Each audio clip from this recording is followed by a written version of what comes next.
এটা হচ্ছে government college of human science, যার নাম ছিল আগে গার্হস্থ্য অর্থনৈতিক কলেজ, ভূমি ইকোনমিক্স। আসলে প্রাণের শহর, প্রাণের কলেজ, ইডেন কলেজ।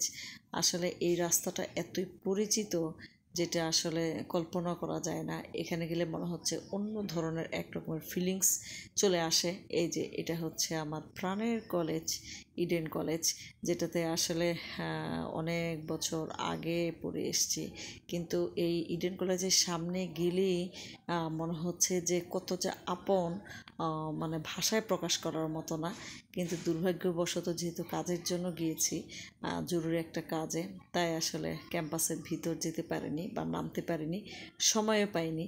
কিন্তু এতই ইচ্ছে হয়েছিল যে এখানে আসলে একটু সময়ের জন্য হলো যেন একটু নামি। কিন্তু আসলে আমার সৌভাগ্য যে ওখানে গিয়ে এতই জ্যামে আটকা পড়েছে, যার দরুন আমি কিছু ছবি, কিছু ভিডিও আপনাদের জন্য আসলে করতে পেরেছি আমার প্রাণের কলেজ ইডেন কলেজটাকে দেখানোর জন্য। এই যে দেখতেই পাচ্ছেন ইডেন কলেজের মেন গেট। মনে হচ্ছে এক লাফ দিয়ে আসলে ক্যাম্পাসে চলে যাই। মানে 40 বছর যে পার হয়ে গেছে বা 20 বছর যে পার হয়ে গেছে, সেটা আসলে মনেই হয়নি তখন। মনে হচ্ছে যে এই তো সেদিন এখান থেকে আসলে পড়াশোনা শেষ করে বের হলাম। এত সময়, এত লং টাইম যে আসলে পার হয়ে গেছে, সেটা যেটা আগেই বললাম, আসলে একটু মনে হচ্ছিল না। তো এখানে গিয়েও আসলে গাড়িটা একদম জ্যামে আটকে আছে। তাই আমি সুন্দর করে ইডেন কলেজের নামটা আপনাদের সাথে শেয়ার করতে পারলাম। মানে এটার আসলে কি একটা ফিলিংস যে আসলে ভাষায় প্রকাশ করার মতো না, আসলে বোঝানোর যাবে না যে আসলে কি চলছিল। মনে হচ্ছে যে কিসের কাজ কিসের কি, আগে আমি আমার প্রাণের কলেজ ইডেন কলেজ থেকে ঘুরে আসি, একটু সময় ব্যয় করে আসি। কত যে স্মৃতি এখানে, কত যে দেখতেই পাচ্ছেন গেটটা আসলে পুরোপুরি খোলা। আর এটা হচ্ছে বিশেষ করে কোয়ার্টার, চতুর্থ শ্রেণীর কর্মচারীরা থাকেন। আর এই পাশে হচ্ছে আমাদের পুরাতন হল, যেটা হচ্ছে আমরা এখন খাদিজা খাতুন হল। তো সেখানেও আমি ছিলাম।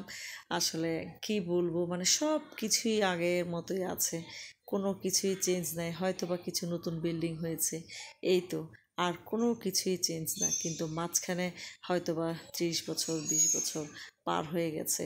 কিন্তু এই যে একটু আগে বললাম, আসলে মনেই হচ্ছে না। এই যে রিকশায় দেখেন আম, যাচ্ছে অনেক লোক। মানে আমিও মনে হচ্ছে যে কিছুদিন আগেই তো আমিও এখান থেকে আসলে রিকশায় উঠেছি, রিকশায় গিয়েছি, ঘুরেছি। মানে এত স্মৃতি, এত স্মৃতি ভাষায় আসলে প্রকাশ করার মতো না। ইডেন কলেজের স্মৃতি, আমাদের পড়াশোনার বন্ধু বান্ধব মিলে, মানে এতই কি বলবো, এত স্মৃতি, এত মেমোরেবল ডে, যেটা আসলে এই স্থানটাতে গেলেই আসলে মনে হচ্ছে যে বুকটা কেঁপে উঠে, যে আবার যদি আসতে পারতাম, আবার যদি ওই আগের দিনে চলে আসতে পারতাম, তাহলে আসলে কতটা না ভালো হতো, কতটা না আনন্দ হতো। মানে ওই জীবনটা, ওই লাইফটা আসলে পাওয়া খুবই কি বলবো, মনে হচ্ছে আবার আগের জীবনটায় চলে যাই, মানে আবার আগের মতোই আনন্দ করি।